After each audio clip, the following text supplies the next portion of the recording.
ආයුබෝවන් අද අපේ third year final year media class එකේ මාර්තු මාසයට අදාළව තුන්වෙනි class එක තමයි අද අපි කරන්නේ.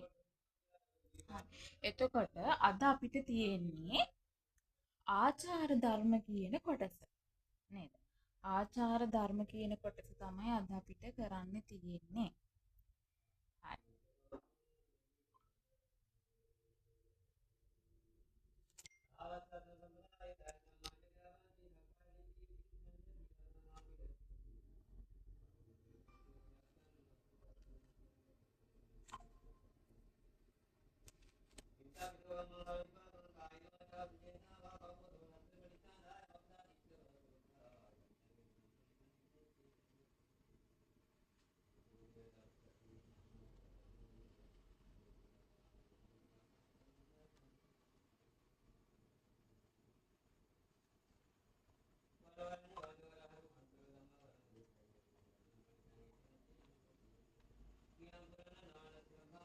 හරි.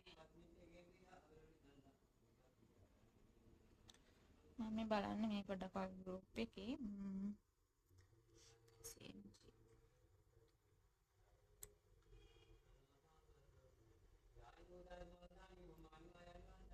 හරි මම රෙකෝඩින්ග්ස් දාලා තියෙනවා. මම බැලුවා මම රෙකෝඩින් වල කලින් කරපුවා දාලා තියෙනවද කියලා. මාර්තු 2ක් දාලා දැන් තුන්වෙනි එකනේ අද කරන්නේ. එතකොට දාන්න. හරි.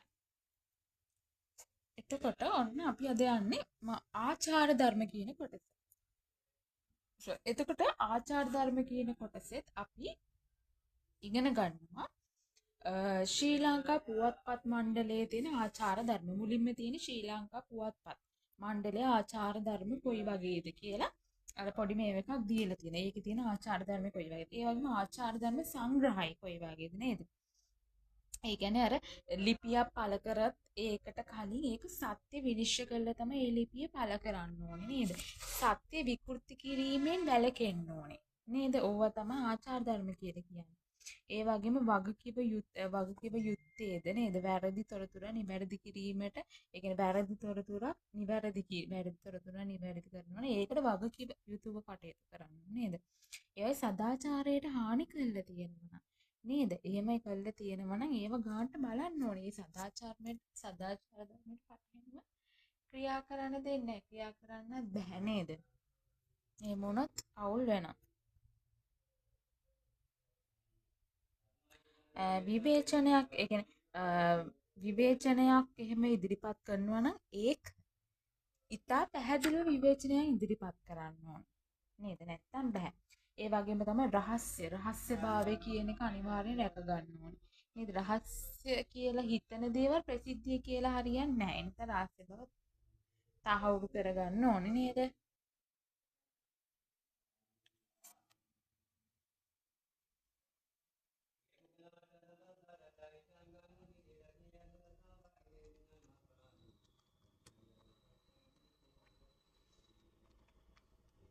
ඒ වගේම තමයි ලිංගික අපරාධ එහෙම සිද්ධ වුණොත් ඒවට භාජනය වූවන් පිළිබඳව සඳහන් කරන්න ඕනේ. නේද? ඒ වගේම තමයි තව අසත්‍ය කරුණු තියෙනවා නම් නේ ඒව හොඳට බලන්න ඕනේ. හිංසා පීඩාකාරී දේවල් එහෙම වෙනවා නම් ඒවත් හොඳට බලලා තමයි වාර්තා කරන්න ඕනේ. අන්න ඔය වගේ දේවල් තමයි තියෙන්නේ. නේද? ඕවා තමයි අපේ ආචාර ධර්ම කියලා ඉගෙන ගන්න ඔන්න ඔය දේවල්. ඊට පස්සේ ශ්‍රී ලංකා පුවත්පත් පැමිණිලි කොමිසන් මාධ්‍ය වෘත්තීය ප්‍රතිපත්ති ආචාර ධර්ම සංග්‍රහය අරවම තමයි මොනවාද පුවත්පත් පැමිණිලි කොමිසමේ නේද කතෘ සංසාදය නේද? ඒතර කියන්නේ පුවත්පත් පැමිණිලි කොමිසමේ ඉදිරිපත් වූ අපි ආචාර ධර්ම විදිහට නිර්වද්‍ය වාර්තාකරණය නිවැරදි කිරීම හා සමාව අයදීම පිළිතුරු දීමේ අවස්ථාව රහස්‍ය මූලාශ්‍ර පොදු වාර්තාව හරිවීම පෞද්ගලිකත්වය නේද? අන්න ඒ වගේ දේවල් තියෙන්න ඕනේ. අන්තර් ප්‍රකාශන සමාලෝචන හරි. ඒ වගේම තමයි ශ්‍රී ලංකා පුවත්පත් පැමිණිලි කොමිසමේ පත්‍රිකා. කියන්නේ ඒකෙදි පුවත්පත් කාරයේකෙදි පැමිණිල්ලක් ඉදිරිපත් කරද්දී ඒක ඉදිරිපත් කරන පත්‍රිකාවක් තියෙනවා. මොනවාද? පරිගණක ප්‍රකාශයේ නාමය, පළවූ දිනේ, පිටු අංක, සිරස්තලය, වගන්ති, සම්පූර්ණ නම, ජාතික හැඳුනුම්පත, ලිපිනය, දුරකථන අංක ඔන්න ඔය වගේ දේවල් තමයි තියෙන්නේ. හරි එතකොට ඒවා දාන්න ඕනේ. මම ඊට වඩා තව අමතර කරුණු දානවා මේ වගේද මේක කොහොම PDF එවන්න අමාරුයි. හොඳටම පේන්නේ නැති මොකද දැන්ටත් සමහර කොටස් පේන්නේ නැහැ. ඒකයි. ඊටවත් ඒ වගේම තවත් මම ඊටත් මේ අකුරු ගැන පැහැදිලි අකුරු තියෙන නෝට් එකකුත් දානවා.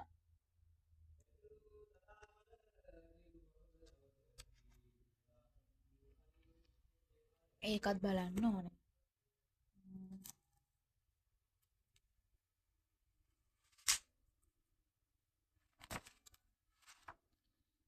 දැන් සාමාන්‍ය මේක තුන්වෙනි පාඩම විදිහටනේ යන්නේ ළමයිනේ.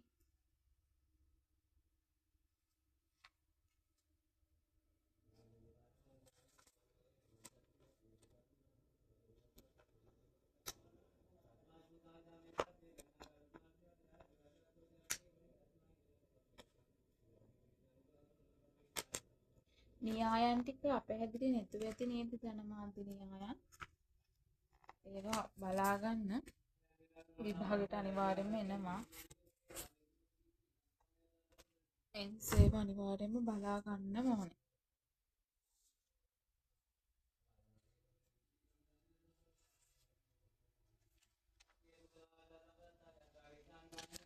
බලමු මෙතන නෝට් එකක් තියෙනවා. මේක විභාගයට එන්න තියෙන නෝට් එකක්ද කියන මුලින් බලලා තමයි දෙන්නේ. දැන් තේරුම්න්නේ නේ. ශ්‍රී ලංකා කතෘ සංසදයේ වෘත්තීය ප්‍රතිපත්ති මාලාව. ඒක පැහැදිලි නෝට් එකක් තියෙනවා.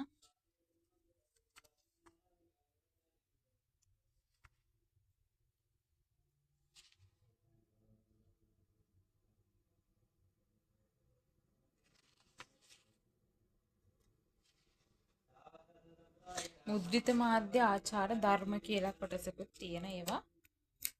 මේ නෝට් එක මම දෙනවා. ඒවා බලා ගන්න ඕනේ.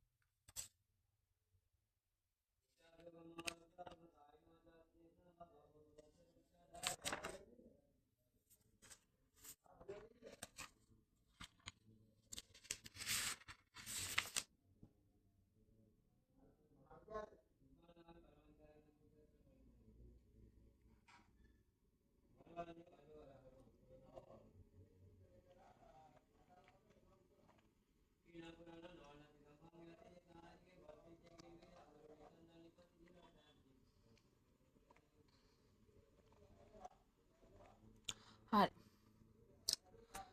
ඔන්න තියෙනවා මං දැන් තව පැහැදිලි නෝට් එකක් දෙනකොට නෝට් එක අමතරව ඒකේ මාධ්‍ය නීති හා ආචාර ධර්ම ප්‍රකාශනයේ නිදහස පාර්ලිමේන්තු බලතල වරප්‍රසාද අපහාසය මුද්‍රිත මාධ්‍ය ආචාර ධර්ම විද්‍යුත් මාධ්‍ය ආචාර ධර්ම නේද ප්‍රකාශනයේ නිදහස සම්බන්ධයෙන් නේද ජාත්‍යන්තර තත්ත්වය හා ශ්‍රී ලංකාවේ තත්ත්වය පිළිබඳ අධ්‍යයනය කළ හැකිය. එහිදී ජාත්‍යන්තර නීතිය පිළිබඳ මූලික අවධානය යොමු කරන ලද පැහැදිලි වන්නේ මානව හිමිකම් පිළිබඳ විශ්ව ප්‍රකාශ යුරෝපා සංගම ප්‍රඥප්ති 10 වගන්තිය සිවිල් හා දේශපාලන අයිතිවාසිකම් පිළිබඳ අන්තර්ජාතික ප්‍රඥප්තිය නේද?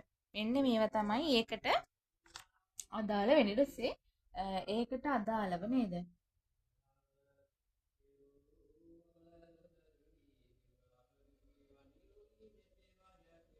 ඊට පස්සේ ඒ වලට අදාළ විස්තර තියෙනවා. මානව හිමිකම් පිළිබඳ විශ්ව ප්‍රකාශ 19 වගන්තිය මොකක් ගැනද කියන්නේ. නේද? ඒ වගේම තමයි යුරෝපා සංගම ප්‍රඥප්ති 10 වගන්තියේ මොකක් ගැනද කියන්නේ. සිවිල් හා දේශපාලන අයිතිවාසිකම් පිළිබඳ අන්තර්ජාතික ප්‍රතිපත්තිය මොකක්ද කියන මේවා පාඩම් කරගන්න ඕනේ. මේවා විභාගයට එනවා තමයි. හරි? ඒක නිසා මේවා මේ පැහැදිලි නෝට් එකක් නේ. ඒක අනිවාර්යෙන් බලාගෙන අරකට අනේ මොකද කරුණු ඕන තරම් තියෙනවා. ඒකයි මම දෙකම දෙන්නේ බලා ගන්න කියලා. හරිද? ඒ වගේම ඔන්න මේකේ පේපර් මම මේ ප්‍රශ්න වගේක් දෙනවා ලියා ගන්න. එතකොට ඔයාලට තවත් පැහැදිලිව මේ ගැන බලන්න පුළුවන්.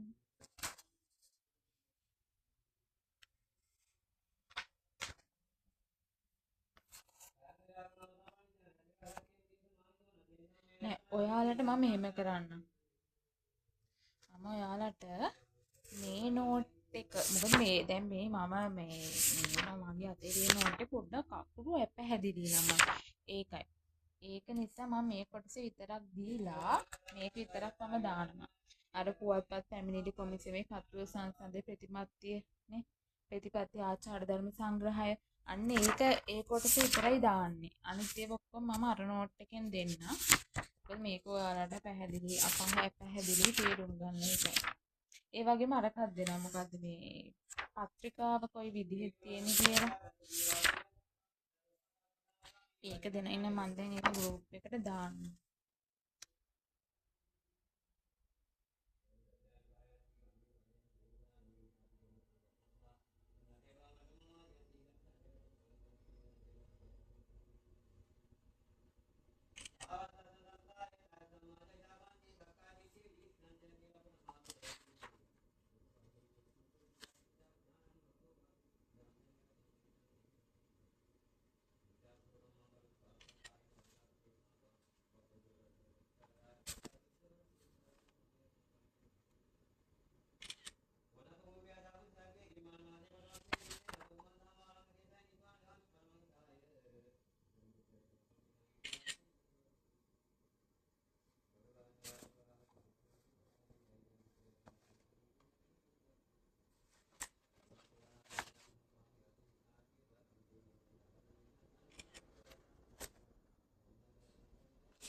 මේවට සමහර නෝට් නම් දාලා වැඩකුත් නෑ පැහැදිලිනේ සේත් මම ඒව කියනවා ඒකයි දාන්නේ. ඒපා මම ලියා ගන්න කියනවා.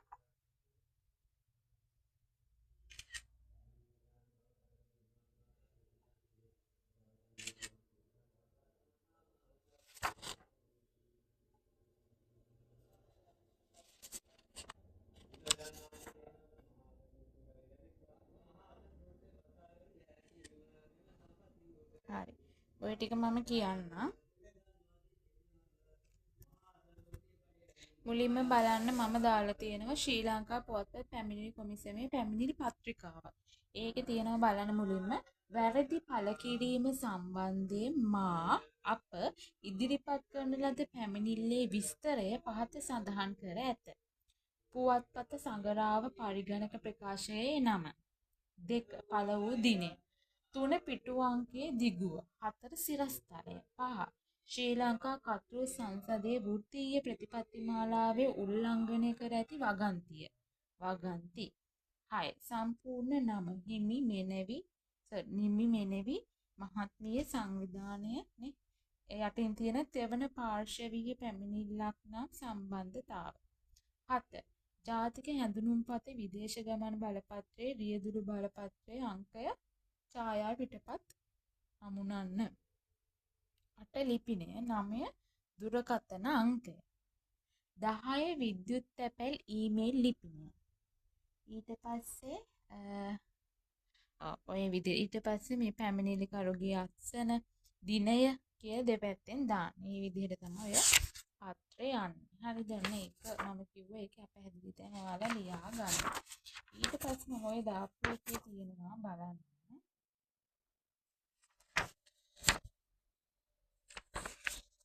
මුලින්ම තියෙන නිර්වද්‍ය වාර්තාකරණ. ඕක තමයි පුවත්පත් පැමිණිලි කොමිසමේ කතෘ සංසදයේ ප්‍රතිපත්ති ආචාර ධර්ම සංග්‍රහය.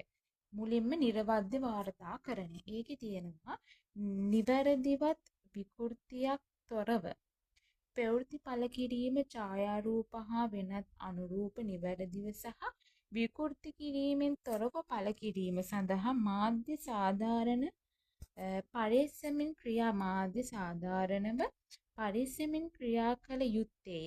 සැලකිය යුතු සෑම අනුරූපමය ඩිජිටල් වෙනස් කිරීම ඒ බව සඳහන් කළ යුතුය.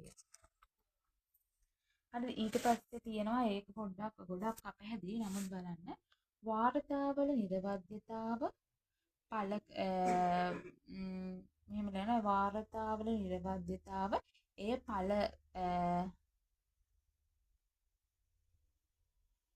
ඵල දරන්නට කලින් සොයා බැලීම සඳහා කර්තෘවරුන් ඒ පුවත්පත් කාලවේදී සෑම සාධාරණ ප්‍රයත්නයක් දැරිය යුත්තේය. එවැනි සොයා බැලීම ප්‍රායෝගිකව නොකළ හැකි අවස්ථාවකදී ඒ බව වාර්තාවෙහි සඳහන් කළ යුතුය. ඊට පස්සේ කර්තෘවරුන්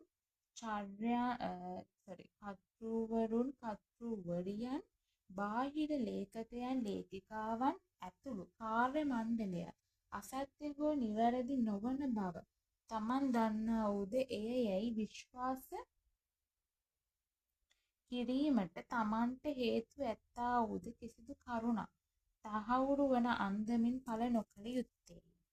ඊට පස්සේ පොදු ජන සුභසිද්ධිය සඳහා ගවේෂණාත්මක පුවත්පත් කලාවෙහි නියැලෙන ලෙස ප්‍රකාශන දිරිමත් කෙරේ. විකෘති කිරීම් වලදී වැළකී යුතුය. සුදුසු පරිදි ජනතාවගේ වෙනත් කටයුතු ආරෝපණය කළ දැක්වූ යුත්තේ ආදෝලනාත්මක අනුවය. යුත්තේ අදාළත්වය අනුවය. මාධ්‍ය අර්ථ නිරූපණ අනුමාන සහ කරුණු පැහැදිලි වටහා ගත යුතුය. තුන්වෙනි එක නිවැරදි කිරීම හා සමාව අයදීම. දෙවෙනි එක අර නිර්වද්‍ය වාර්තාකරණය දිනවනේ. ඒක එක කියලා දාගන්න. දෙවෙනි එක නිවැරදි කිරීම හා සමාව අයදීම. ඒකේ වාර්තාවක් කරුණු අනිත් වැරදියයි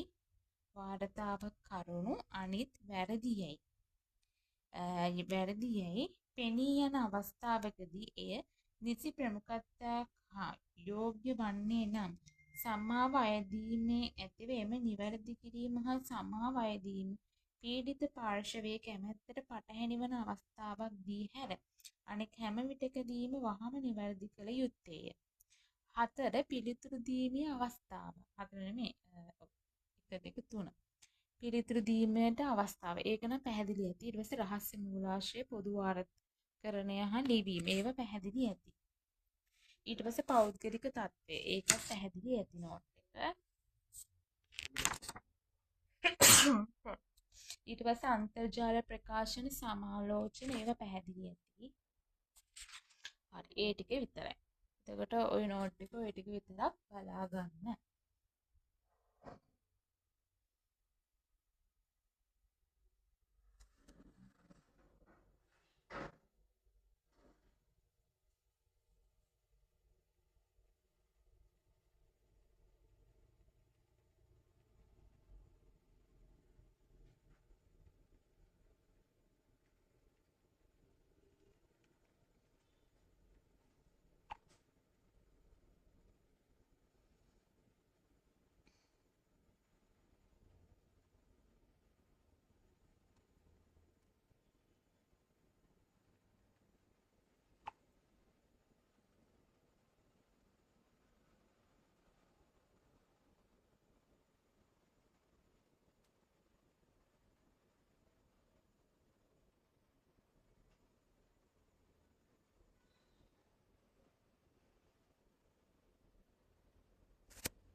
හරි ඊට පස්සේ අනිත් PDF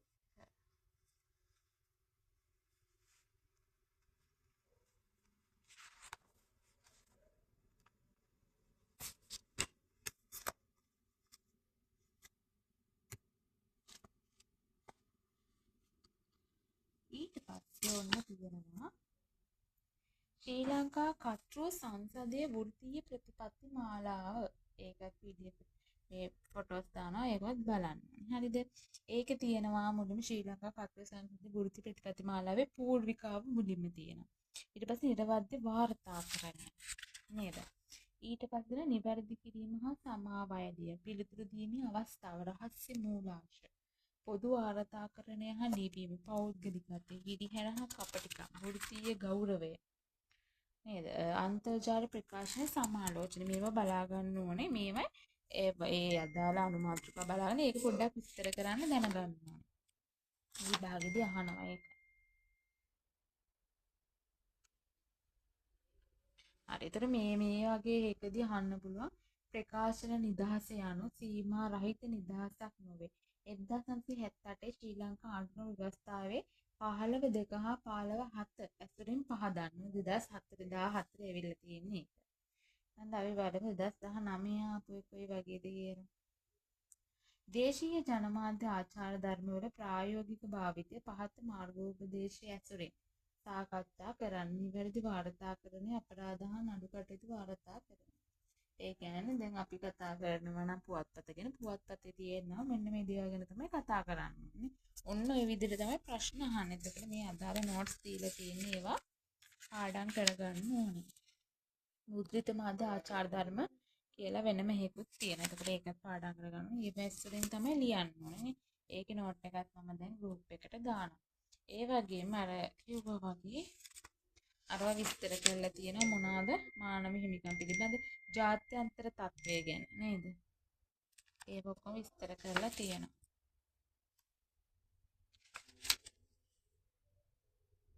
වික්ෂ වෛරී කතරය ගැන නේ මම දුන්නා. තවත් ඊටත් පැහැදිලි නෝට් එකක් දෙන්න. සාපරාධ අපහාස නීතිය ගැන මේවා කලින් දුන්නා.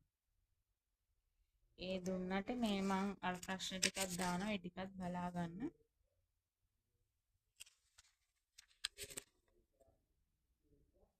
මාධ්‍ය ආචාර ධර්ම වල වැදගත්කම් මතක ඉතින් කතා කරානේ.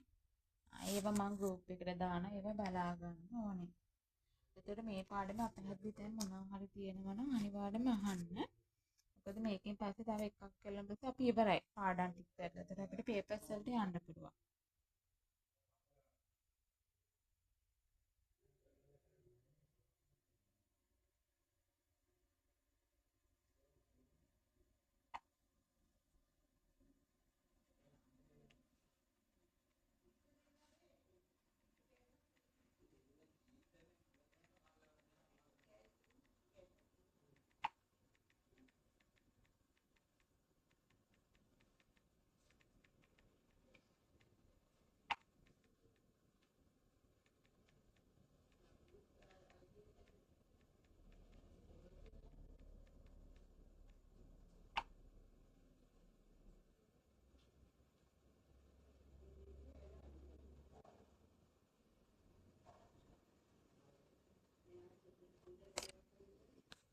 හරි.